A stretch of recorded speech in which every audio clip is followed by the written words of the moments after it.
हाय सर्वांना नमस्कार. तर आज होता रविवार. मग मी गेली होती बाजारात. खूप साऱ्या मच्छीच्या व्हरायटी चेक केल्या आणि आणली हलव्याची मच्छी. स्वच्छ साफ केली, त्याच्यामध्ये कोकमाचं आगोळ टाकलं आणि चवीपुरतं तिखट टाकलं, मीठ टाकलं आणि ती मच्छी थोडी मॅरिनेट व्हायला मी फ्रीजमध्ये ठेवून दिली.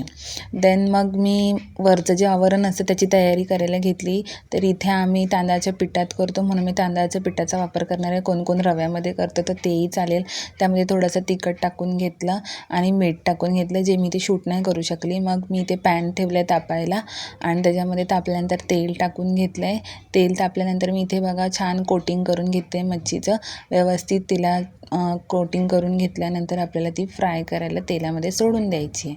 तर तुम्ही बघू शकता मी अशा प्रकारे कोटिंग केल्याने आता तिला फ्राय करायला ठेवलेलं आहे. अशा प्रकारे सगळ्या मच्छी आपण एका पाठोपाठ एक कोट करायचे आणि फ्राय करायचे. दुसरीकडे मी ती भाकरी भाजून घेतली. मच्छी आणि भाकरी ग्रेट कॉम्बिनेशन आहे. तयार आहे आपली हलव्याची मच्छी.